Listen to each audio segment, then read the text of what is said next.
देवभूमि उत्तराखंड में इतिहास रचते एक डॉक्टर उत्तराखंड के काशीपुर में डॉक्टर रजनीश शर्मा होम्योपैथी से इलाज करते हैं, जिनको सैकड़ों अवार्ड से सम्मानित किया जा चुका है। उनको उत्तराखंड के मुख्यमंत्री पुष्कर सिंह धामी ने सम्मानित करते हुए उन्हें देश की धरोहर बताया था।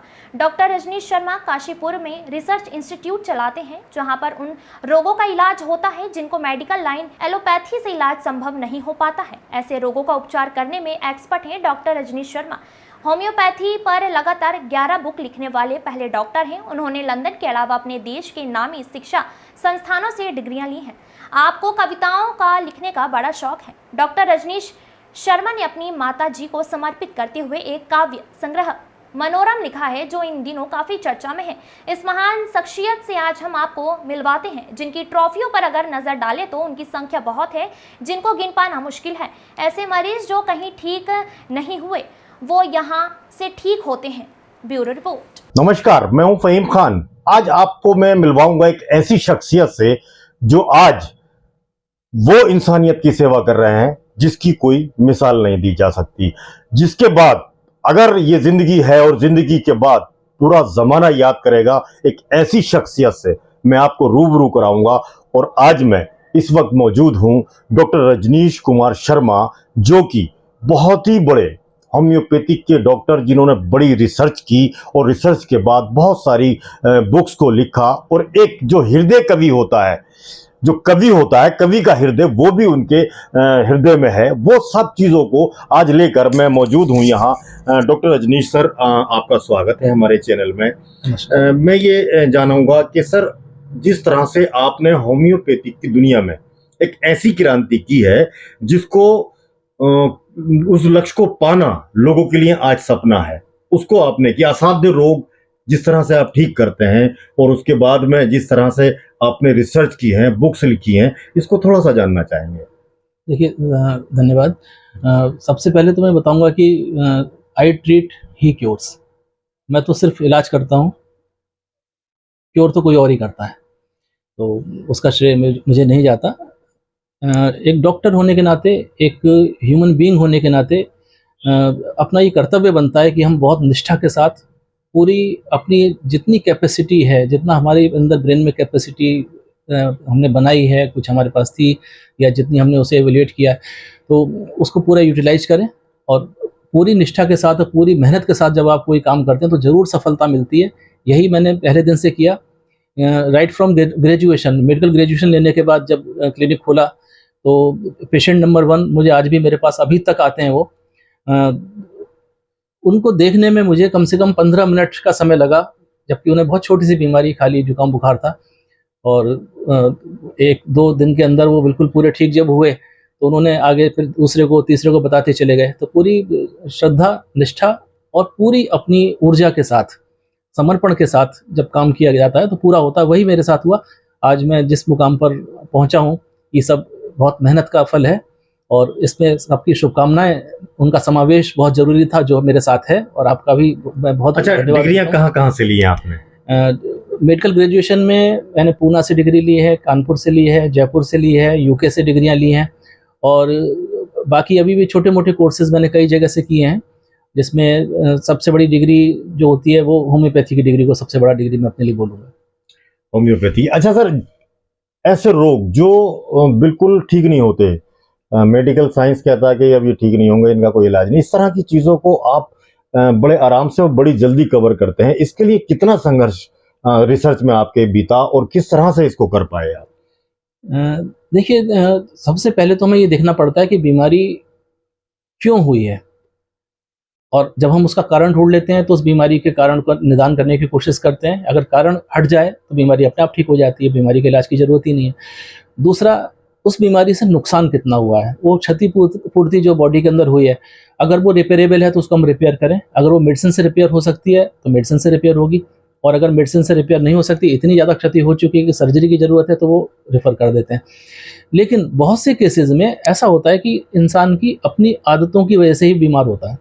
तो अगर हम उसको गाइड कर दें कि भाई आप इस तरह से अपने जीवन को सुधारें, अपना रहन सहन, अपनी दैनिक दिनचर्या, अपनी मानसिक तनाव, ये सब चीज़ों को मैनेज करें, सही से उसको जिएं और थोड़ा खुशी का वातावरण, प्रेम का वातावरण बढ़ाएं, तो आधी बीमारियां तो वैसे ही खत्म हो जाती हैं। और सबसे बड़ी प्रैक्टिकल बात बताऊं कि 50% लोग तो बीमारी नहीं होते, जितने ओपीडी में पेशेंट्स आते हैं 50% को तो समझाने से ठीक हो जाते हैं, समझाने से। उन्हें कुछ नहीं होता। अच्छा, जैसे बहुत खतरनाक रोग हैं, जैसे अर्थराइटिस है, गठिया है, ये ऐसे रोग हैं जो डॉक्टर से ठीक नहीं हो पाते हैं। शुगर है और जैसे बहुत सारी गंभीर बीमारियां हैं, तो किन किन चीजों पर आपको खास तौर से महारत हासिल है? देखिए, होम्योपैथ होने के नाते मैं ये तो नहीं बोल सकता कि किसी पर्टिकुलर चीज़ का मैं स्पेशलिस्ट हूँ। मेरा इंटरेस्ट असाध्य रोगों में है, और असाध्य का मतलब होता है जो जनरल ट्रीटमेंट देने से ठीक नहीं हो पा रहे हों, उनमें अगर हम थोड़ा सा लेटरल थिंकिंग करके देखें कि ये बीमारी का कॉज क्या था। सपोज जैसे आपने आर्थराइटिस की बात कही, आर्थराइटिस तो बहुत तरह का होता है। अगर उसको मेटाबॉलिक डिजीज़ है कोई, उसकी वजह से आर्थराइटिस डेवलप हुआ है, तो हम उसकी डाइट कंट्रोल करें, या उसका कोई जेनेटिक फैक्टर है तो उसके लिए हम कोई उसकी कॉन्स्टिट्यूशनल ट्रीटमेंट जिससे हम उसके जीन तक पहुंच सकें। कोई उसको ऑटो इम्यून डिसऑर्डर है तो हम उसकी ऑटो इम्यूनिटी को टच करें, उसकी जो सिमिलम रेमेडी इंडिविजुअलाइजेशन करें, उसकी करेक्टरिस्टिक जो उसकी रेमेडी निकलेगी, कॉन्स्टिट्यूशनल रेमेडी हम ढूंढें वो दें, तो उसका समूल रोकन निराकरण हो सकता है। लेकिन उसके लिए हमें बस मेहनत तो करनी पड़ेगी कि हम उसका एक इंडिविजुअलाइज्ड अप्रोच, हम होलिस्टिक अप्रोच हम लगाएं, और उसका कॉन्स्टिट्यूशन एनालिसिस जरूर करें। अगर हम उसके कॉन्स्टिट्यूशन को पहचान सकते हैं तो हम उसको समूल उसकी बीमारी को ठीक भी कर सकते हैं। अच्छा, मैंने देखा कि यहाँ से कोई निराश नहीं गया। लोगों ने जैसा इलाज कराया उसके बाद वो बिल्कुल कंप्लीट ठीक हुए हैं। उसके बाद में जिस तरह से आपने ये तरक्की की है, प्रगति की है, रिसर्च सेंटर आपने ये खोला है, आपने बहुत सारी बुक्स भी लिखी है। मैं उनको समझना चाहूँगा कि किस किस बुक्स को आपने इस लाइन में लिखा है और लोगों ने उसको कितना पढ़ना शुरू किया है? देखिए, जो ट्रीटमेंट की जो करने का जो तरीका होता है हर डॉक्टर का अलग अलग होता है। तो दो तरह के ट्रीटमेंट होते हैं। एक तरह का ट्रीटमेंट होता है कि हम पेशेंट को रिलीफ दे दें, पेशेंट खुश होकर चला गया कि हाँ डॉक्टर साहब के पास गए थे, हमें बड़ा आराम मिला या हम ठीक हो गए। एक ऐसा तरीका होता है कि हम तुरंत रिलीफ भले ही ना दे पाएँ, लेकिन हम उसकी बीमारी का समूल नाश अगर करें तो थोड़ा देर से ज़रूर होगा, लेकिन वो उसका वास्तव में समूल निराकरण होगा, तो वो लाइफ लॉन्ग आपसे जुड़ा रहेगा। तो मैंने हमेशा यही कोशिश की है कि अगर कोई किसी बीमारी को लेकर आ रहा है तो उसका बीमारी को रूट से मैं देखना चाहता हूँ, और हमेशा मैंने यही कोशिश की है कि उसके रूट को ही क्लियर करने की कोशिश की जाए, ताकि उसको परमानेंट रिलीफ मिले, टेम्परेरी ना मिले। अब इसी चीज़ को देखते हुए मैंने जो दूसरे डॉक्टर्स को मैंने देखा कि थोड़ा सा शायद मार्केट बनाने के लिए या कुछ करने के लिए तुरंत आराम करने की कुछ दवाइयाँ दे देते हैं, तो उसे आराम तो मिलता है, लेकिन वो कहीं ना कहीं दोबारा उसको हो जाता है, तो वो उस डॉक्टर को छोड़ देते हैं, वो पेशेंट दूसरे डॉक्टर के पास चले जाते हैं। तो ये गलती मैं नहीं करना चाहता हूँ, ना मैंने कभी की है। मेरी कोशिश रहती है कि जब कवि का हृदय बहुत ज़्यादा खुश हो, प्रफुल्लित हो, तब कविता निकलती है, या कवि का हृदय बहुत उदास हो, उसके आंसू निकल हो, तब कविता निकलती है, या वो कभी बहुत ज्यादा किसी वजह से क्रोधित हो तब कोई कविता निकलती है। बस रस बदल जाते हैं, कब रौद्र रस निकलेगा, कब कौन सा निकलेगा, कब विभत्स निकलेगा, कब करुण निकलेगा, ये अलग अलग बात हो जाती है। तो बस कवि का हृदय बहुत कोमल और बहुत नाजुक होता है, तो अगर वो अपनी अभिव्यक्ति करता है तो वो कविता के रूप में ही करता है, ये उसका एक परिणाम है। अच्छा, इसके अलावा जिस तरह से मैं देख रहा हूँ कि आप यहाँ रिसर्च भी करते हैं, अपने बुक्स भी लिखते हैं, उसके बाद में जिस तरह से नए लड़के जो होम्योपैथिक की डिग्री लेने के लिए डॉक्टरी कर रहे हैं, उनको क्या कहेंगे?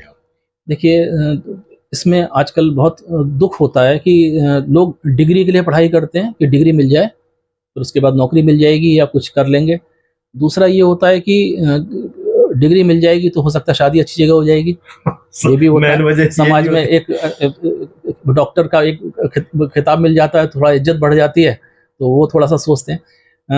कुछ लोग ऐसे होते हैं जो नॉलेज के लिए भी पढ़ते हैं, डिग्री तो अपना पा ही जाती है। तो मैं आह्वान करूँगा नवयुवकों से कि नॉलेज के लिए पढ़ें। मेडिकल कॉलेज में जब दाखिला लेते हैं तो डिग्री तो कॉलेज देगा ही देगा, जब आपको नॉलेज होगी तो डिग्री तो खुद देगा वो। आप डिग्री के लालच में मत जाइए, डिग्री तो आपको बोनस में मिलेगी, वो तो आपको जो है एक रिवार्ड है। आप नॉलेज लीजिए, कॉलेज में जो नॉलेज मिलती है वो लीजिए। खुद जो नॉलेज ले सकते हैं, एकलव्य को याद करिए, उसने अकेले छुपकर नॉलेज ली थी, क्योंकि डिग्री नहीं थी, क्योंकि वो लाइसेंस पढ़ाई नहीं की थी, छुपकर उसने नॉलेज ली थी, इसलिए उसका अंगूठा काटा गया। तो झोला छाप मत बनिए, डिग्री लीजिए, पढ़िए, लेकिन नॉलेज पूरी लीजिए, चाहे छुप के लीजिए चाहे कैसे लीजिए, लेकिन उसको बाद में सर्टिफाइड करा लीजिए, एक अच्छे से कॉलेज में दाखिला लीजिए और उसके बाद आप प्रैक्टिस करिए। और जो काम आपको नहीं आता उसमें सीखने में शर्म मत करिए। अपने किसी सीनियर से, अपने किसी कुलीग से, अपने किसी जूनियर से भी सीखना पड़ सकता है, उससे सीखिए। हमेशा कोई ना कोई सिखाने के लिए ही आता है। ध्यान करिए, अगर आपने थोड़ा सा मैं आध्यात्मिक में भी विश्वास करता हूँ, जी जी जी। तो नाथ परंपरा में 9 गुरु हुए हैं, तो उन्हें नवनाथ बोलते हैं। तो जी। जो प्रथम गुरु थे उनसे स्टार्ट करें तो उन्होंने सारी स्वतः ही सीखा था। या आदि शंकराचार्य जी के बारे में सोचें, बहुत कम आयु में उन्होंने शरीर छोड़ दिया था, लेकिन आदि शंकराचार्य जी का नाम पूरे वर्ल्ड में सभी लोग जानते हैं, उनके लेखन और उनके बनाए हुए जैसे केदारनाथ मंदिर, उस जमाने में कब उन्होंने बना जी दिया जी होगा। जी। और आपने सुना जहाँ देखो हाँ। कि आदि शंकराचार्य जी ने बनाया था, हाँ जहाँ जाओ उनका नाम आता है।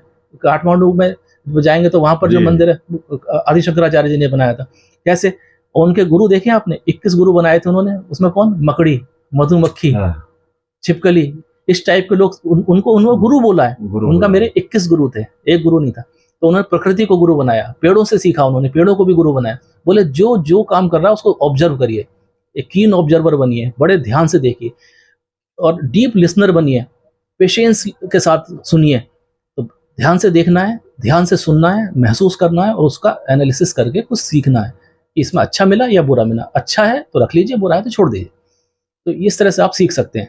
और इसी को अगर थोड़ा प्रक्रिया को फास्ट करना हो तो किसी ऐसे व्यक्ति से जो इस चीज़ की जानकारी रखता हो उसकी गाइडेंस ले लीजिए, आपको थोड़ा जल्दी आ जाएगा। अच्छा, जिस तरह से मैं आखिरी में आपसे ही जानूंगा, आज का जो परिवेश है इसमें अगर एक कवि से मैं व्यंग में कुछ सुनना चाहूँ तो कुछ सुना सकते हैं आप? देखिए, मैं अलग से कुछ नहीं बोल के मैं इसी अपनी अपनी जो आपने खुद हाँ, लिखी जो है बुक है, इसी को इससे सुना मैं एक सकते हैं। चीज छोटी सी 4 लाइन की कविता सुनाता हूँ, जी। जो अभी जो टॉपिक चल रहा है उससे थोड़ी सी आपको मैच शायद करती मैच है। करेगी। इस कविता का शीर्षक है डर। तो देखिए, ध्यान रखिए। जी।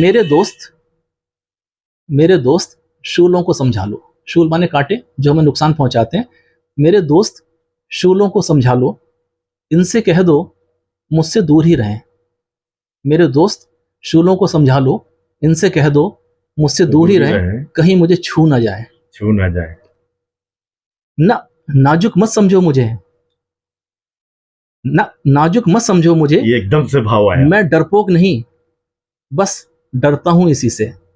मैं नाजुक नहीं, बस डरता हूं इसी से कि मुझसे टकराकर कहीं वो टूट ना जाए। टूट ना जाए। तो ये एक व्यंग भी है और इसमें एक संदेश है कि अगर कोई हमें नुकसान पहुंचाने की प्रवृत्ति वाला कोई हमारे पास आता है तो हम उससे कहें कि भैया आप हमसे दूर रहें, आप हमें कष्ट ना दें। अगर आप हमें कष्ट देंगे तो हो सकता है कि मेरी प्रतिक्रिया से आपको ज्यादा कष्ट हो जाए। तो देखिए, ये जिस तरह से ये कवि का हृदय भी था, और दूसरे जिस तरह से मैं दिखा दूं आपको कि ये आज इस वक्त आप देख सकते हैं कि ये जो खजाना है ये वो बेशकीमती खजाना है जिसका कोई मूल्य नहीं है, जिसकी कोई कीमत नहीं है। और डॉक्टर रजनीश ने जिस तरह से इसको अचीव किया है, जिस तरह से इन चीज़ों को छुआ है, जिस तरह से ये रिसर्च की है, ये अपने आप में एक मिसाल बनने जा रहा है। क्योंकि डॉक्टर रजनीश आज अपने आप में एक वो शख्सियत और वो हस्ती है जिनकी तुलना मैं समझता हूं कि आसपास नहीं की जा सकती कि इनके बराबरी का कोई डॉक्टर हो, या इनके जो हृदय है, इनका जो कवि वाला हृदय है, इसकी बराबरी कोई कर पाए। लेकिन जिस तरह से ये समाज सेवा कर रहे हैं, समाज सेवा मैंने शब्द इसलिए कहा क्योंकि किसी भी मेडिकल की लाइन में जो मरीज ठीक नहीं होते हैं वो मैंने यहाँ ठीक होते देखे हैं। मैंने जिन लोगों को यहाँ भेजा है वो ऐसे ऐसे लोग ठीक हुए हैं जिनके पूरे जिस्म से पीप निकलती थी, खून निकलता था, बदबू आती थी, जो परिवारों से भी अलग कर दिए गए थे, आज वो स्वस्थ और ठीक हैं। और जिस तरह से ये मानव सेवा डॉक्टर रजनीश कुमार शर्मा ने शुरू की है, हमारी भी कामना है कि भगवान इनको लंबी उम्र दे, ईश्वर इनको लंबी उम्र दे और ये लोगों की सेवा करें। तो मैं जिस तरह से आज यहाँ आया और मैं इम्प्रेस हुआ, और उसके बाद मैंने आज डॉक्टर साहब से ये बातचीत की, उसके कुछ अंश मैंने आपको ये रखे हैं सामने। अगर मेरे ये कोशिश अगर आपको कामयाब होती लगे तो कमेंट ज़रूर करिएगा और मेरा हौसला भी बढ़ाइएगा।